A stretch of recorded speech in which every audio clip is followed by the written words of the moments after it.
Today, in our second episode, we visit with a time-traveling Viking turned Christian.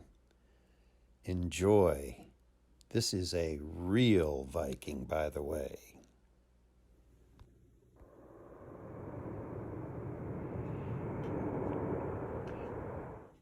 Excuse me, I'm here to interview a Viking.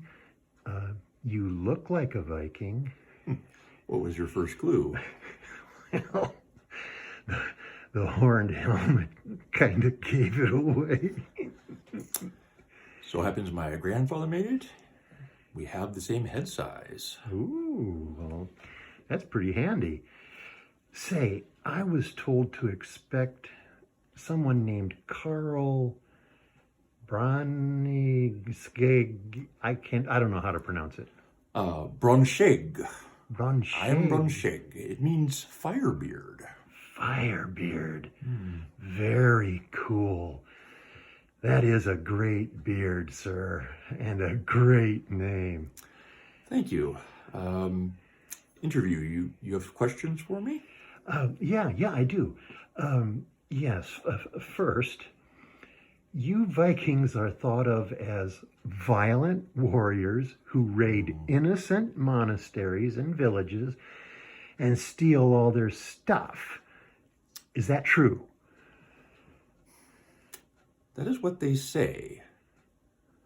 However, it's what they don't say that matters. What do you mean? Have you ever heard of a place called Verden in Denmark? No, I can't say that I have. Well, that is where King Charlemagne had ordered that 4,500 of my good friends should go to be baptized. That sounds good. Then executed. Ooh. Yes, and that was in the year 782, and our first raid was in 793. That sounds like the raiding started 11 years after. Yes. You see, we had met Christians for quite some time, mostly for trading. And we wanted to understand more about how they worship. And so we would go to churches with them even and try to see what it was like. Huh. Did some Vikings become Christians? Very few at first. Some of them may have taken advantage of the Christians. You see, when one was baptized, they'd be offered robes. And so this was a good offering, but some of them were baptized as many as 20 times. They weren't into the faith. Well, they just wanted the robes. Right, they just wanted robes. It's true. Some things never change. Hey, another question. Did your old religion build churches? No, we did not. Each family actually had a sacred tree. And so the head of the family would lead the rituals outside and often by that sacred tree. Wow, someone from the family. Oh, wow, like the dad, probably. Well, more like a headsman, a mayor, or what you might call a governor. And usually they would be the ones to lead the rituals. That's if you had a larger group, probably. Yes. Did you have a Viking Bible? Are you kidding? Oh, no, we would write down things on huge granite stones. Now, that is if you knew what runes were and could write with the tools that were needed. Oh, man, that's a lot of work. So, were there many gods in your religion? Oh, yes, quite a few. And you never knew quite what they were up to. You see, they might do you good one day and then harm the next. The gods, they're fickle beings. Who was your favorite god? Well, depending upon who you were, basically decided who your god was. For those who were rich and powerful, they would sacrifice to Odin. And for the workers, it was Thor. And even the slaves had their own god. Oh, the poor devils. Oh, how rude of me. I haven't offered you anything. Can I get you a glass of water, some mead? Although very tempting, no, I'm fine right now. But I do have a favor I'd like to ask of you. Sure. What can I do for you? Can I take off this blasted helmet? No problem. Ah, very well. Oh, much better.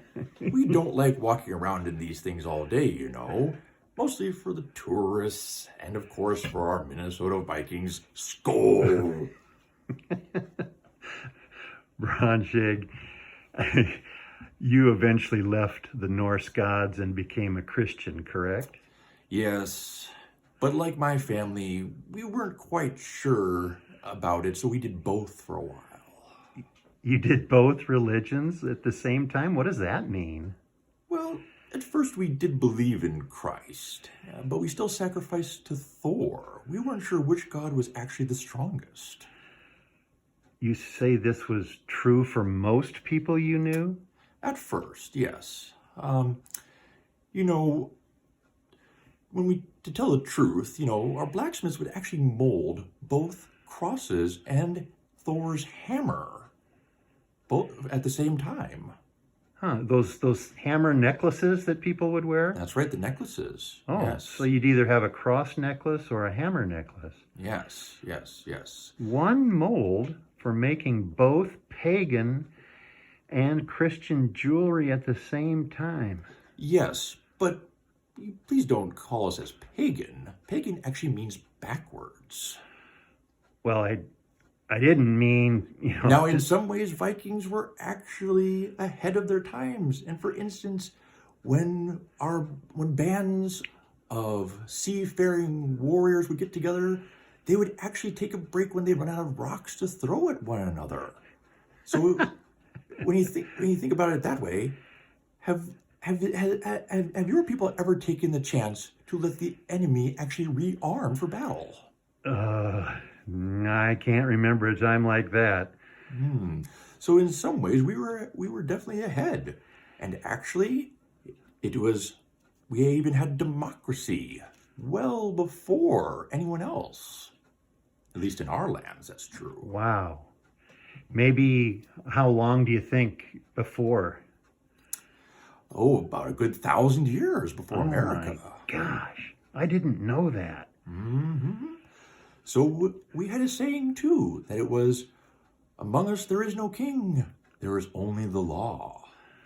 Very admirable. Which raises a question, why then be a Christian? Well, there's more than one kind of power, you see. The old ways, the gods were always wanting to fight. They were, wanting things to be savage.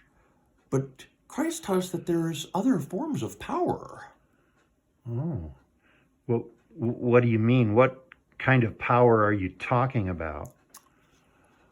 Well, the power of love, actually. Yes, the power of God's love. It's a great power. And, our gods have been cruel and selfish. So this was a very different kind of power. The power of love. Yes. You see, the old gods had wanted us to sacrifice for them. But with Christ, he sacrificed himself for us. This is the true power of love. That is real love. And real power, yeah. Okay, I'm starting to see it. And that's a better life for you and your family? A much better life, yes. Okay.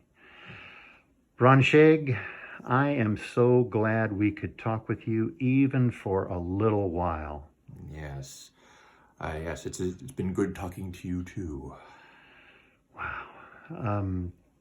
Mr. Viking, could you put the helmet on once more and say Skol again? Okay. Skol. You can do better than that. Skull! There we go. There we go. Now there's a Viking tradition. There's actually a better one. A better tradition than Skoll? What's that? Oh. Thank you, Firebeard. Thank you. Now I really should get back to drying some fish. Drying some fish. Okay. Yes. That sounds like a lot of fun, Broadshake. Yes, quite. Okay.